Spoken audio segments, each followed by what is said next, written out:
Webinar has started.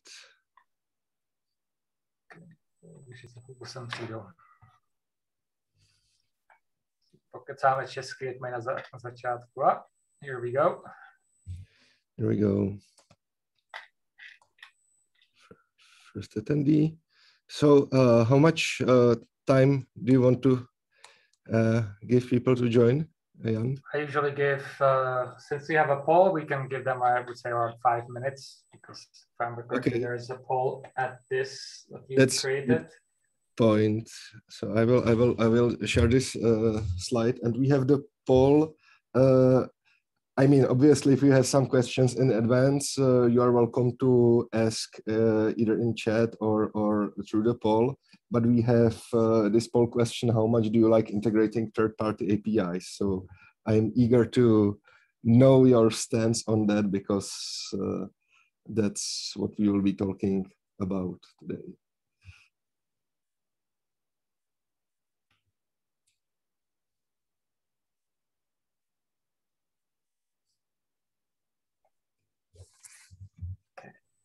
So yeah, let's give around 5 minutes. That's usually how long it takes for people to get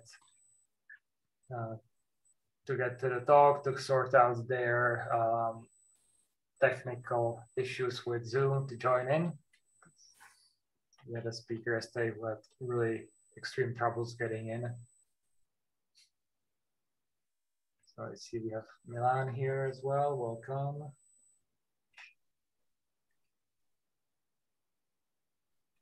And let's see how actually.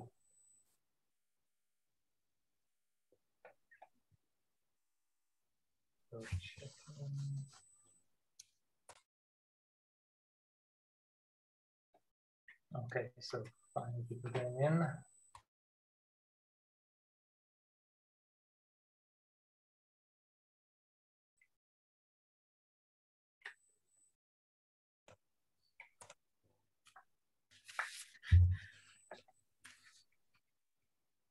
Five people? 3 people. By the way, the thing behind me, 6 more should come in. Yes, it's a Pip boy. I'm joining from Uplifting Offices, and they have this nice thing that they are calling their meeting rooms by video games. So obviously this is room called Fallout, but we have also Bulance and Need for Speed and Doom and Half-Life and stuff like that. Really awesome. Like every room has something special.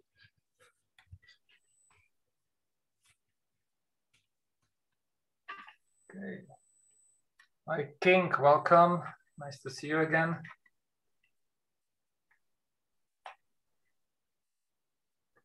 So yeah,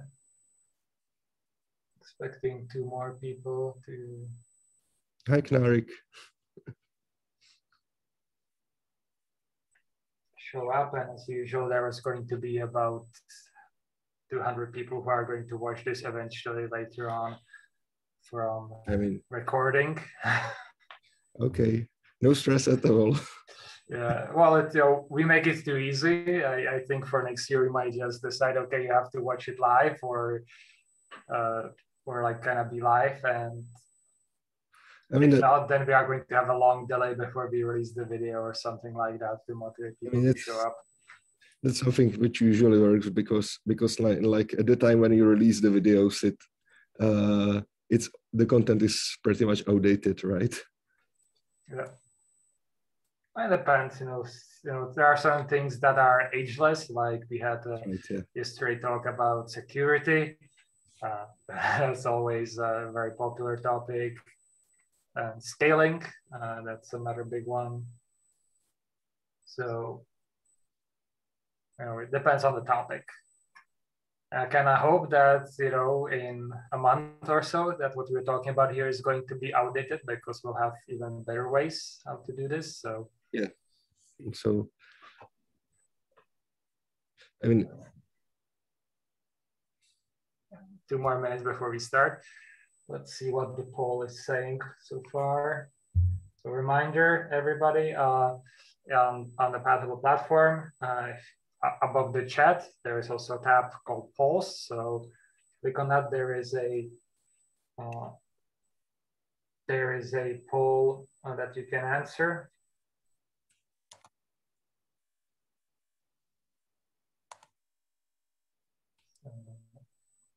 Okay, I'll put the link to chat.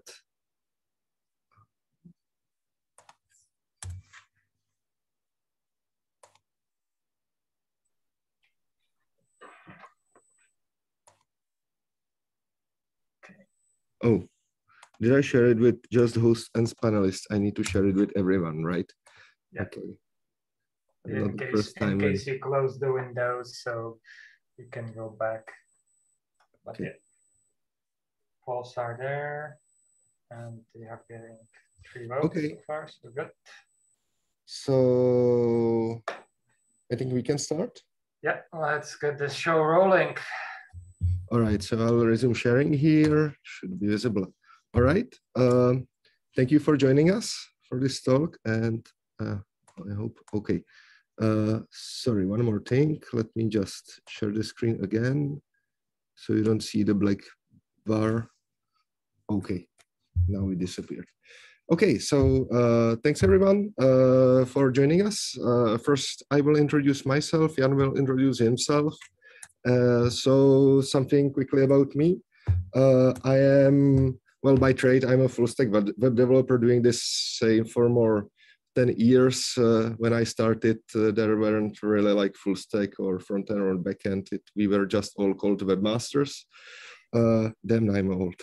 And recently I've joined Superface as a developer advocate. My role is not to only evangelize Superface and what we do, which is part of my job, but also to discuss issues with developers, talk with them, how we can help them, and basically bring their issues, their pains to the internal team, so we know what we to do and how to make developers more delighted. Regarding my tech stack, I'm mostly working with JavaScript, TypeScript, Node.js in these days, but I used to work with Ruby on Rails, and that's also why I am kind of happy to be talking on Meteor conference, because I see Meteor as like bringing all that great productive stuff from Rails. So really happy you're having me. And you can tweet at me at this Twitter handle if you come up with any questions after the talk, or you are watching the recording. I will be happy to talk with you through Twitter, or you can find me elsewhere through Meteor, through Impacts, through Patable platform. Okay, on to you, Jan. Okay, so everybody, I'm Jan Dvořák. I'm organizer of this conference, and probably can see me a lot around Meteor community. I'm one of the leaders in the Meteor community packages, and also a freelance contractor, currently freelancing with Meteor software to work on the open source part of Meteor products. And one of my kind of personal project is Literary Universe, and you can mail me on the contact email there below, or you can find me on social media as Storyteller or Storyteller CZ, like on Twitter and GitHub. And I've been with Meteor 2015. Actually, it's kind of funny because back in the days, Jan, you showed me Ruby on Rails and all that stuff, and I was like, yeah, that's kind of nice, but I would like, something that's much more, closer to what I already know. And eventually I stumbled upon Meteor.js, and yeah, that's how I kind of became. And then I started working with it really hard in 2015. Yeah, that's my story. Okay. So what we will show you today, first I will talk a bit about Superface, what it is, how does it work. I will have really quick demo so you just grasp like the basic concepts. And then Jan will show you, actually, he will go more in depth about the integration of Superface into Meteor. He will show you the monitoring dashboard for Superface, and also how you can use Superface features to improve the resiliency of your applications. And finally, we will talk a bit about the future. Well, not the future in the general, but like what the future holds for Superface and Meteor, but I won't spoil it now. So let's talk about APIs and API integrations. Consider when you need to get some data, say, for example, weather data from some third-party source, right? So, I mean, that's your use case. I want to get current weather data. I want to show it to the user, do something with it. So typically how you start, maybe you will look for some source of data, some API provider, figure out how to get API keys if you need to pay for it and stuff like that. You also probably need to figure out some glue code, either write it yourself or integrate some SDK or even some community package to get those data.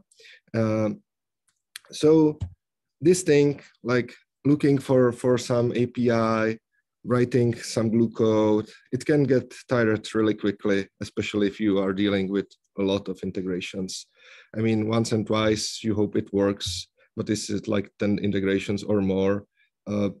Yeah, can get really, really tiring, really overwhelming. So typically, like the state of the art for finding those APIs is that you search for it, and then you typically need to write and maintain that glue code. And if you are like me, at the end, you are like, yeah, I wanted to do something with that API, but I completely forgot about my use case. Like when I get completely into some API documentation and I'm just, I don't know, like I completely lost the context. So this is where Superface comes in. So for explanation, Superface stands for super interface. And the way how we present Superface, it's an abstraction over the existing APIs. It's a additional layer for APIs which can do really interesting and nice things for you.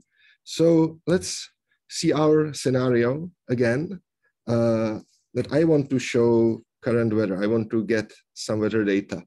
And how it works with Superface. So with Superface, you will start with your use case and you will install it instead of like figuring out source and everything. So you start with your use case. We are really focused on that. And as for the source of data, we call it provider. And we have multiple providers for these use cases. So you just configure the provider which suits you the best.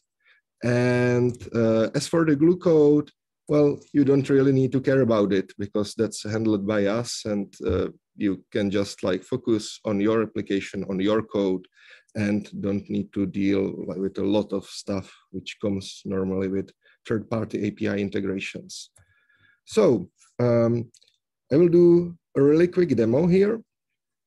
What I'm showing you here is our catalog of use cases. We have more use cases in works. We also call it capabilities. Like you can think of like capabilities, what your application is capable of. And to keep in line with my example, I have a use case here for getting current weather from the city. So what I need to do, first I will install that use case or that capability with this with our command line tool. I can just copy the command here. And here I have completely blank, empty folder, which will be my project. So I will use npx, so I don't even need to install that CLI. And yeah, so it did its own thing. It created this Superface folder. Here is super.json file, which is a configuration, and there are some additional nice goodies. I won't get into that now, but that's basically what the CLI did so far. So I have I've installed a capability, get weather from the current, or use case, get weather from the current city for some city. current weather for the city, sorry. Now I can use this code for the to actually use that use case in my application. So I'll create an empty index.js file here, paste it here, and what do I have? I just require the Superface client from our SDK. We call it one SDK, as in like one SDK you need. And this is actually what is needed to get this integration rolling. So I get a profile, I get that use case. Here I specify some inputs for that use case. So I just enter the city. And I also, instead of returning the results, I want to log it into console. Now there is two more things I need to do. I need to actually install the one SDK as my dependency. And while it is being installed, I can take a look at providers. So we have a few providers here. Typically all use cases, or most of them, come with mock provider, which is really useful for testing. But we have these two, Open Weather Map and WeatherIn. And WeatherIn is nice because I don't need to set up any API keys or anything like that. I can just configure it and it will work. So let's configure the provider. Again, with the CLI tool, it did some things in super.json file, and now I can just call the application. And oh, and I have a typo here. It doesn't work, so you see that like this isn't pre-recorded. Okay, so it's telling me the current weather. I mean, probably most of you aren't in Prague, so you will have to need to trust me on that. Or maybe I can show you even like what's happening behind the scenes. So I can use debug for to actually see the calls behind the scene. And well, it's not really visible, but the interesting thing here is that all these calls, like all I showed you here, this is coming directly to that API. So it's not like Superface has some integration server, some proxy or something which will harmonize those providers for you. Everything you see here is coming live from that application through the SDK, which is, by the way, open source. So you can really check the code yourself. This response from the API gets processed and shown to my application how I need it. Now, this is for a starter with the demo. Jan will go in depth, but I would like to just kind of summarize here what I showed you and also talk about a few additional features. So in Superface case, you are installing a use case instead of like writing your own bespoke client to integrate any API provider. You just install the use case, configure the provider, and one SDK is the central point which kind of gets this provider working with your application.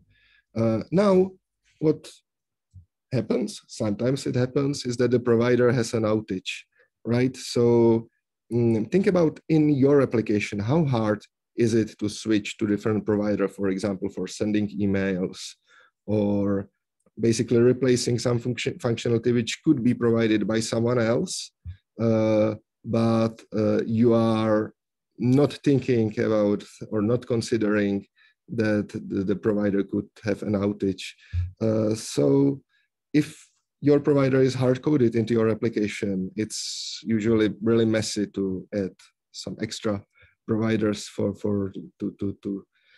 fulfill those external sources of data or provide those external needs. But with one SDK, you can actually set up multiple providers, set up a failover. So if one provider doesn't work, the SDK will switch to another configured provider and your application works.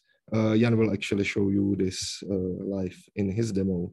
There are also other cases where the provider changes their API. So it's working for them, but your application stops working because your basically your integration code is either outdated or you didn't catch this change for the provider. It wasn't communicated well. I mean, it happened to me many times.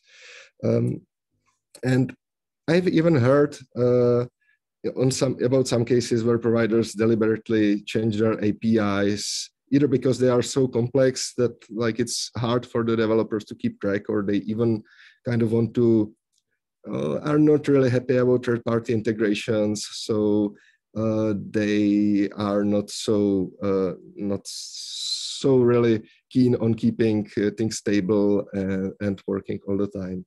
But again, with Superface, this is something which we are solving. So in Superface, we have this concept of registry. Actually, the catalog I showed you here is the part of this registry. But this registry is the source of what we call maps. Those are basically descriptions, like a short programs which work with one SDK to tell it, yeah, you need to call this API endpoint, transform these data like this. And one SDK can fetch these maps dynamically. So your application can fix itself, like if the map gets updated for the changes by provider, the map can be updated, and one SDK fetches an updated map, and your application can be working again without any redeploy, without any fix needed or direct intervention from your side. So this is Superface. And just to summarize, we can help you to integrate APIs in 3 lines of code. The API calls are direct. They are not coming through our servers. The communication or all that sensitive data, especially if you are, for example, sending text messages or emails or anything private or working with banking, those calls are direct. They are not coming through any proxy or middleman. We have an open source SDK, and actually most of the things I showed you are open source, including the command line tool, including the code behind those integrations. And what we are kind of encouraging through one SDK is to help you separate the integration code from your core business logic. So we are providing a really clean interface and which can really nicely fit into your architecture, and it kind of helps you to avoid writing provider-specific code. So it's easier for you to swap the providers if you need it. And now Jan will tell you a bit more about Superface integration into Meteor. Jan? Time to unmute myself. So I will go over in a short moment the demo, which will show you the setup. Right now, there is no special Meteor package for Superface. So we just use npm, and that's going to be fine because at the end of the day, Meteor is a Node application. Then I will show you how to handle one SDK configuration, how to pretty much get all the functionality that we want. So that we'll set up 2 providers, 2 email providers from our application, and then we'll be using the relatively new email.custom transport function to make sure that all the emails go through these providers.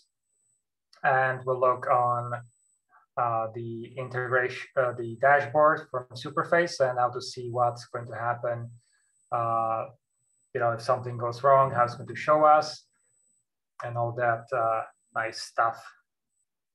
So without further ado,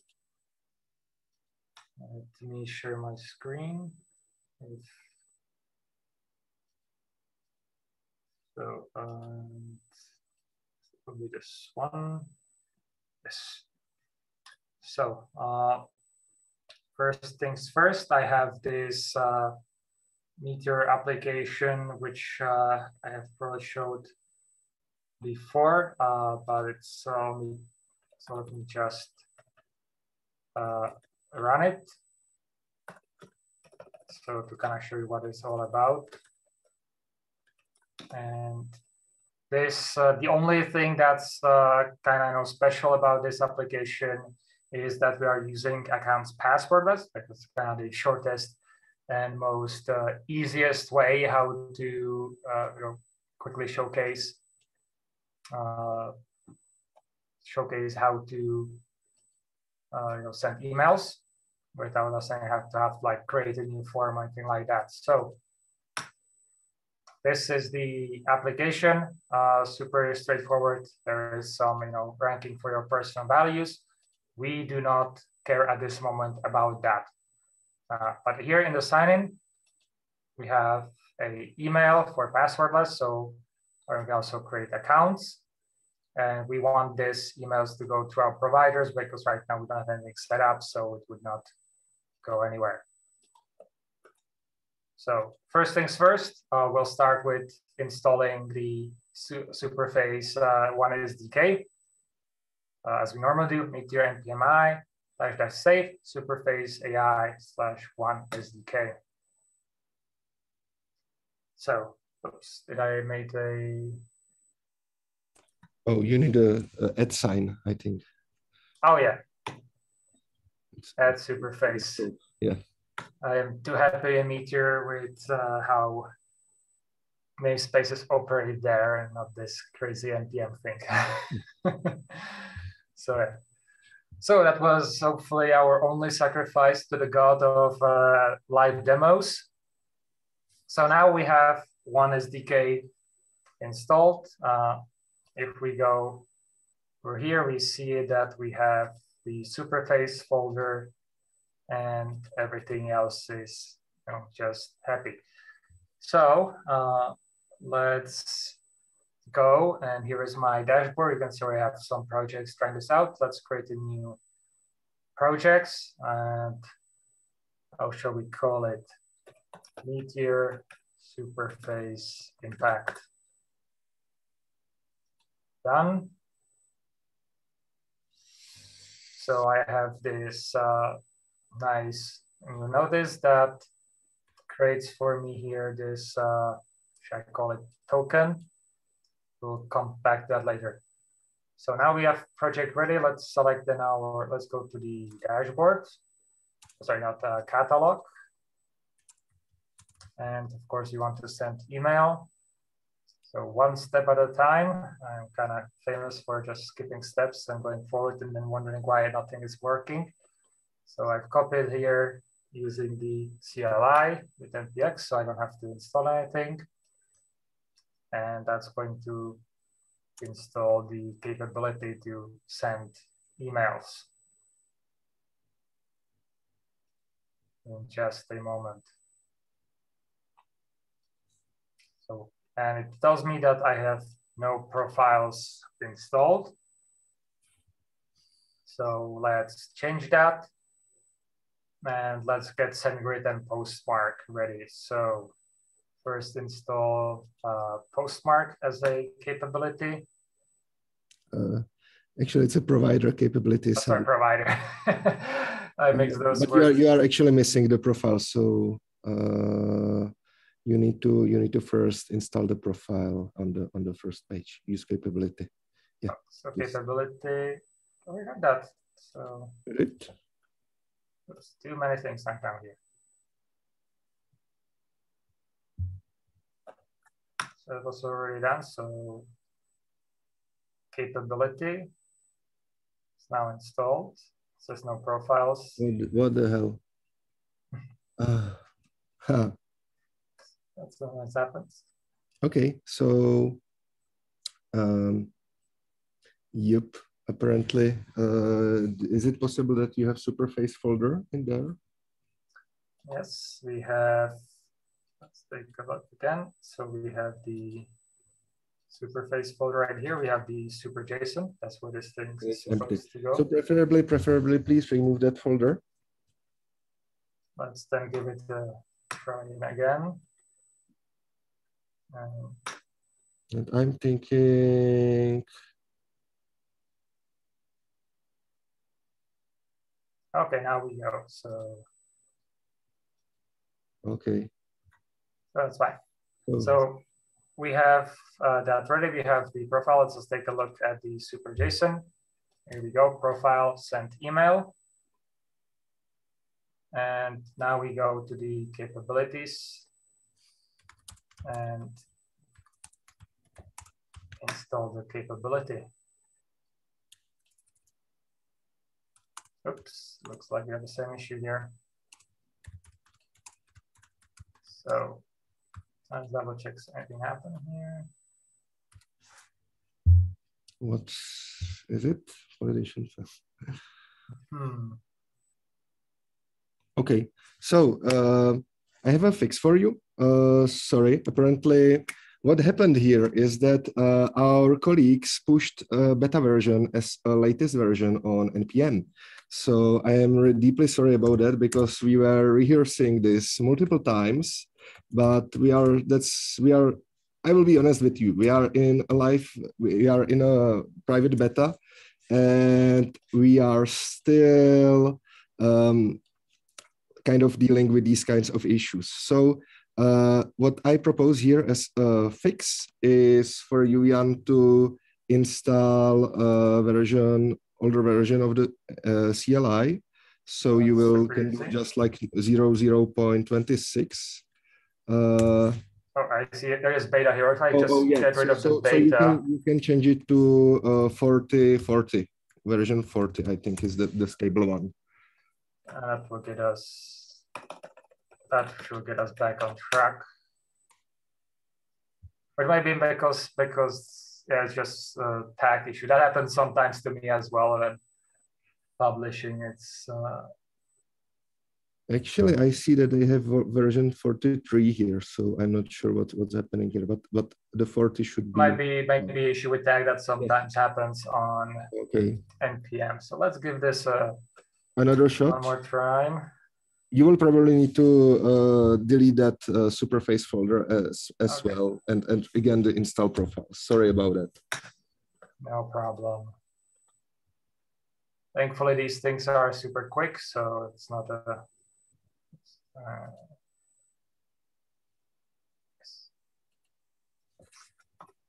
So here we go.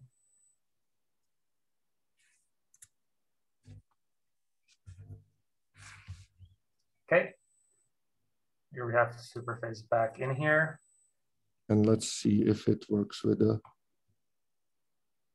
Oh, smart.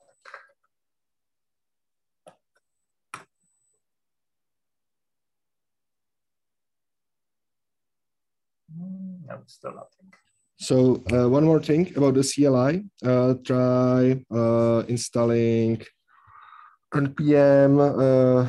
So basically what I'm asking you to do is to install the CLI in chat. You can no, not the okay. but in the chat I've shared with you that you can install the CLI version 26.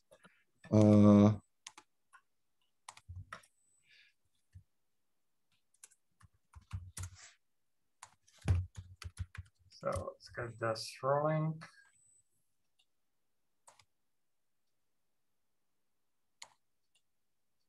So we have that in here. And for this, you will just use npx Superface. Just like that? Yes, like that, right? Just like. Just to run it. Yes, we have that going. Yes, so you can use that other part of the command to use just like install. Yes, exactly. Yeah, we'll get that sorted out eventually. And now then for the capability. And the same thing with the capability again. This will be yes.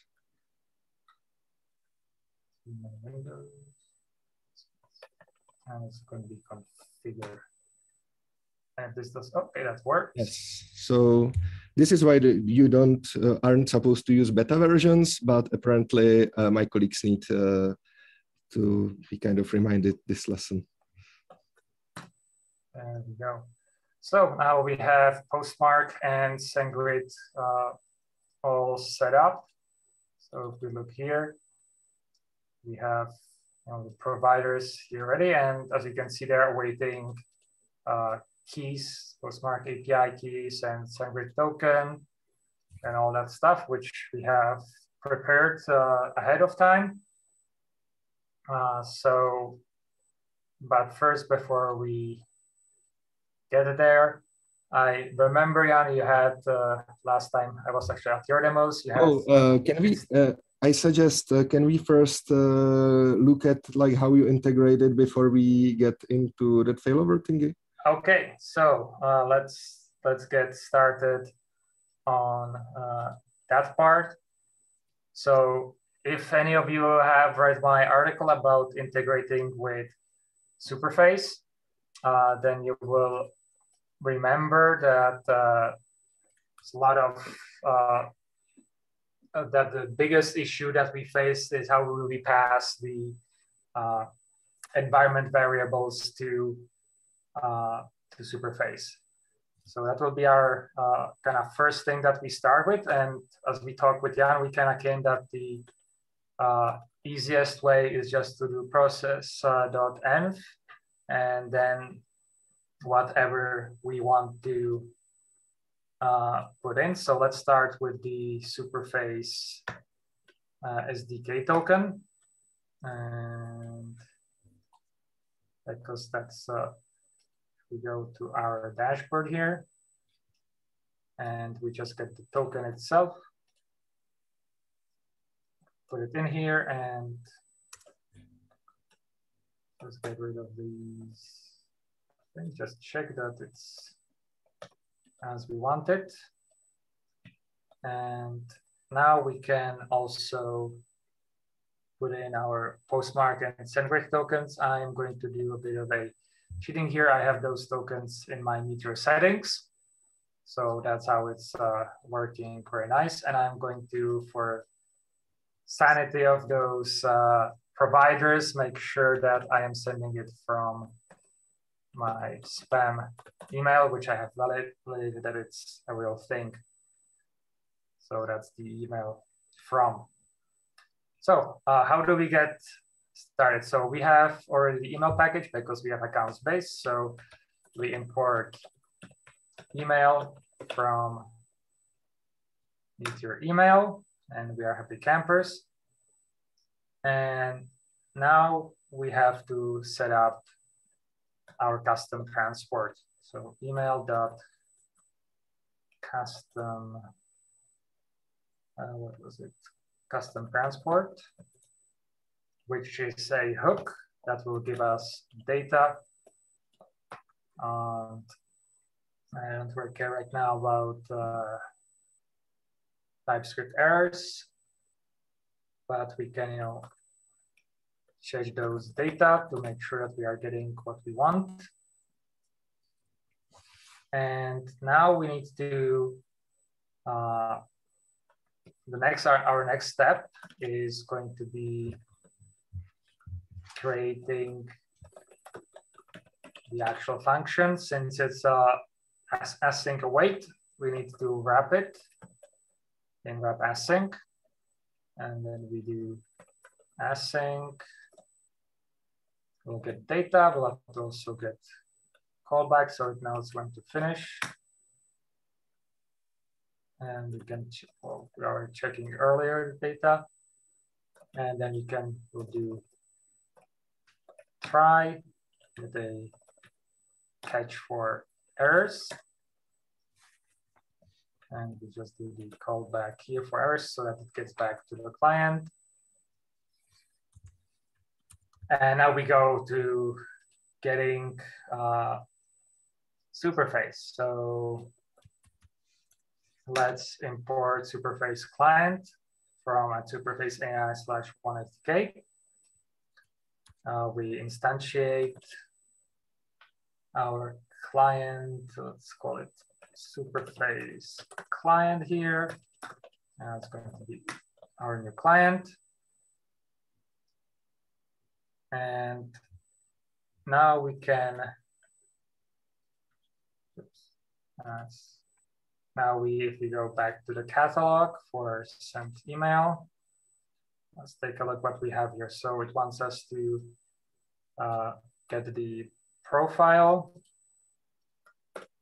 So we do that, and we'll name it Sdk Superface client. And then we want to get result, which we also add to myself. And how do we get the results? Await, profile, and let's see, do we want to? Yes. So await, profile, get use case. And then it says perform. And we just passed the data. And this is a really beautiful, probably better integration with Meteor with Superface here, because the data we get from our custom transports are exactly in the shape that Superface is expecting. So it has its from, to, text, HTML, all of that. So you don't even have to do any changes here or anything like that. And finally, we do callback, null, and result unwrap to get the final result. And now that we have that going here, we just also need to send email data const result, and then do the console log here for result. So now you would think, okay, let's just run it. And I will quickly teach you that's not that easy, sadly. So let's just quickly give you a preview, because Meteor is a bit special in this case. And wow, bigger. And super.json not found. And why is that? That's because of how Meteor builds it, builds its bundles. So we need to do here a little trick. So first off, we provide a private directory in the root. And now we'll see if I remember my my Unix thing. So we'll create a symbolic link, and let's see. The first one is the target, isn't it? No, first is the source. Okay, so in that case, it's the Superface, and target is Superface. Exactly. So let us double check. So in here, in the private, we see that Superface is there and happy, and that means that Superface can still access its folder on the top, and we have that link into our private repository. Well, that's all nice and dandy, but that's not it. We need to do one more thing. We need to tell Superface where to actually find it in the bundle, and it took me a bit while, but thanks for you watching. You have a cheat way to quickly find it. So in the process environment, we define Superface path, and it's under assets, app, Superface, super.json. So this is the route to where the private repository kind of gets placed in the server bundle, and then just do Superface super, and we are happy. Let's see if Meteor is also happy.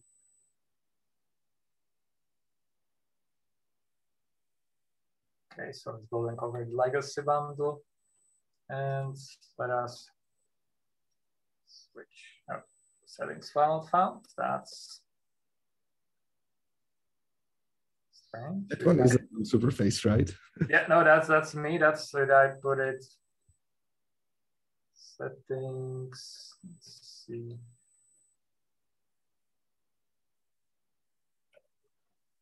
I am making a typo here or not. Settings. Just let's see. Oh, because I'm in the private folder. That's why. Oh yeah. That's a mistake we had during rehearsal as well. Some things don't change.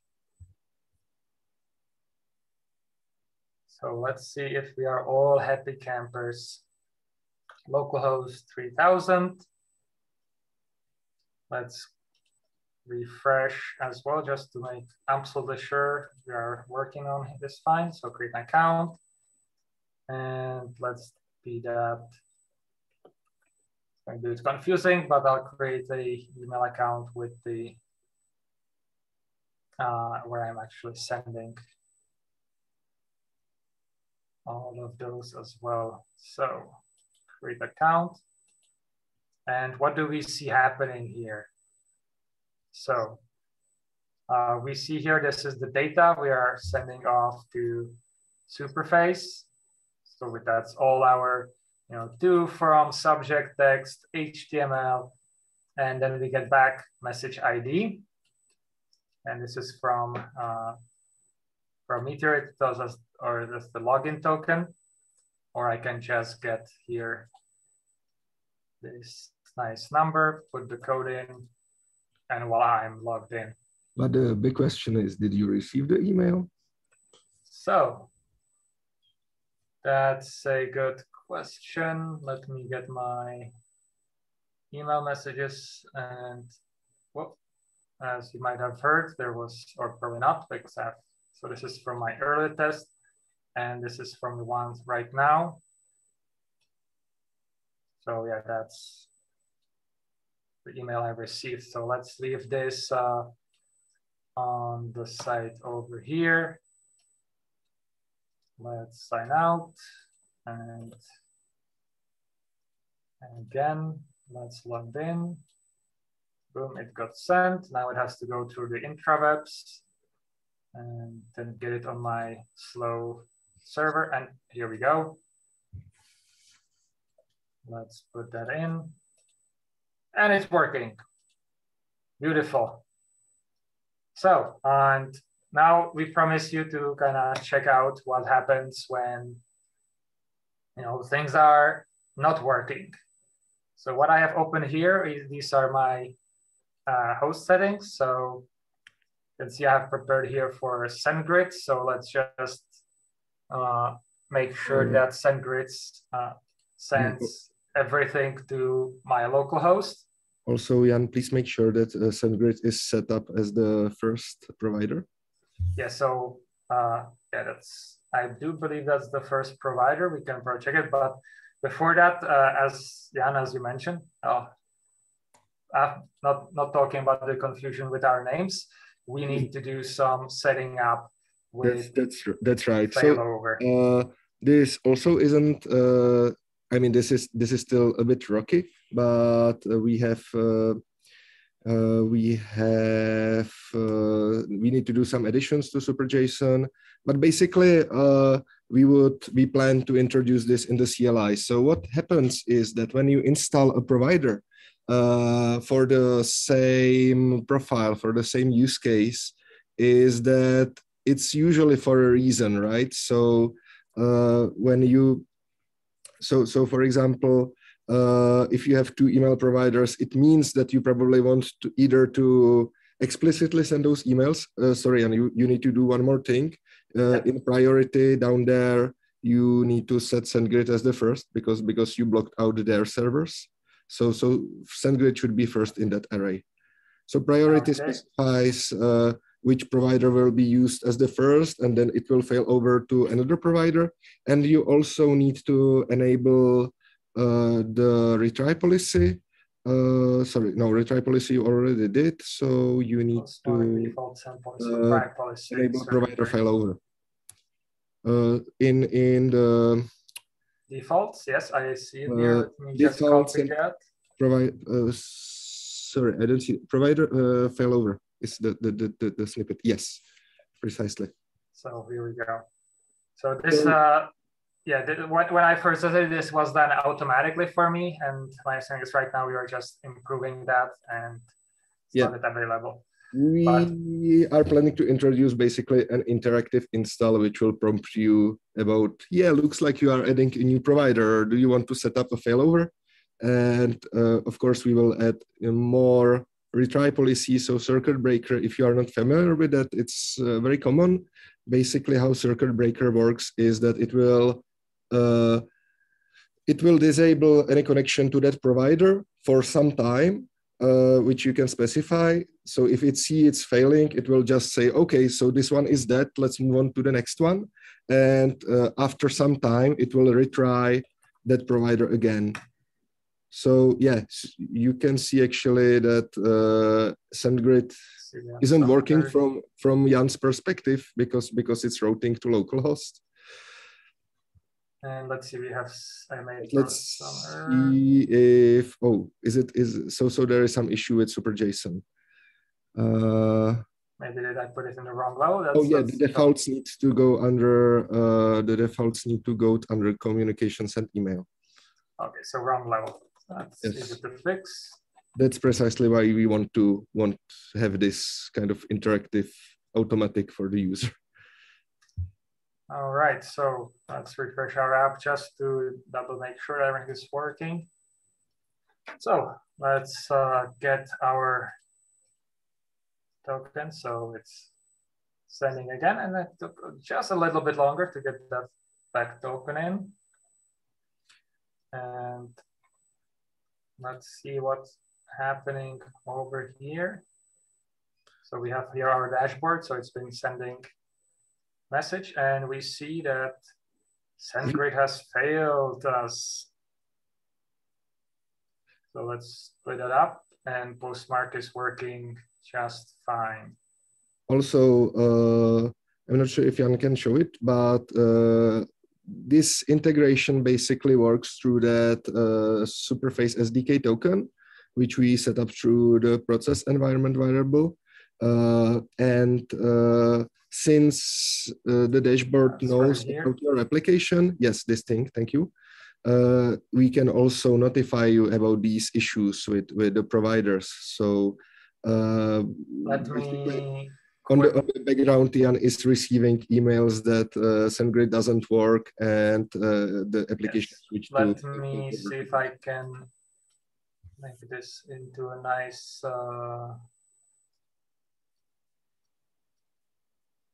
Let's see, because that comes to my account email, which is a bit different. So let's see if I can. Yes, I can actually minimize it. And while Jan is working on that, I should mention that again, this dashboard, this is completely optional part. Oh, thank you. So here we go. What we got here? They got me, and it went to the other. So this dashboard part is optional kind of improvement. Yeah, and now if we re-enable SendGrid, you don't even need to restart the application. Let me just show you that SendGrid is, yeah, it's just going somewhere in the ether and wait for the response. And unless SendGrid API is down right now, let's see. I should probably, just try resend code. And I'll get a new code or not. Okay, so SendGrid has some issues. So let's just SendGrid, have it being SendGrid. Yeah. So yeah, that's just SendGrid being SendGrid. Okay. Anyway, the dashboard doesn't handle your personal data. These are just like just diagnostic information which are sent actually of the main thread. So it shouldn't kind of burden your application as you are using one SDK. And again, this is completely optional part. So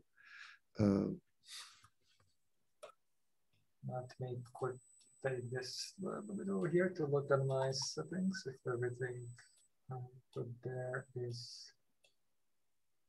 Let's try the token number 2 just in case, because I have 2 tokens. Maybe the second one.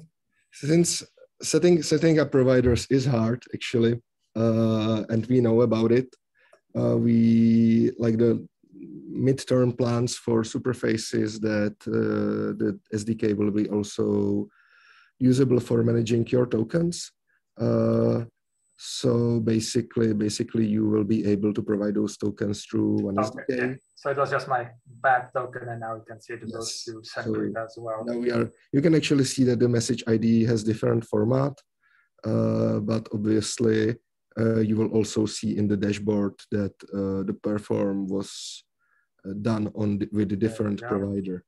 But assuming that you have these providers set up correctly, it will be completely transparent to the end users, and we are using this kind of failover in Superface itself. Actually, we are using Superface to build Superface. So this is again about setting up the providers. This is, as I mentioned, something we would like to improve as well. That you basically can set up these tokens transparently through Superface and don't need to deal with these things yourself. Oh, you have, sorry, I will stop sharing. So I will. You can start. Okay. That's everything we can show from the demo. And okay, let's see what our next slide is. So, as Jan mentioned, we have some plans with one SDK and Meteor. As you saw, now it's the setup is kind of rocky, it's hacky. I mean, we didn't consider Meteor when designing one SDK in the first place, but since we think like there's this really nice match between one SDK and Superface, which strives to be like low-code API integrations, and Meteor being so, I would say, also like low-code application framework that we would like to see some closer cooperation. So we would like to build a Meteor wrapper for one SDK, which will transparently integrate Meteor settings with one SDK. So you don't need to actually deal with that process and also that SDK token, which currently can be considered as hex. And obviously, which isn't just for the Meteor, but we are adding more use cases. These are actually, most of them are actually open source on our repository. I will share it into chat and add it into slides. And also, one thing I should mention about Superface that this platform is designed to be open. So you can either take any existing use case, adapt it for yourself and use it inside your application, or you can also share it with others, or even for your team or for your other projects through the Superface registry. And if some of the existing use cases doesn't work quite well for you, you can just adapt it to suit your needs. So yeah, so these are our plans about one SDK and Meteor. And here's a special treat for you. As I mentioned, we are still in closed beta. We are heavily working on stabilizing things. So you shouldn't see breakages like today in your application.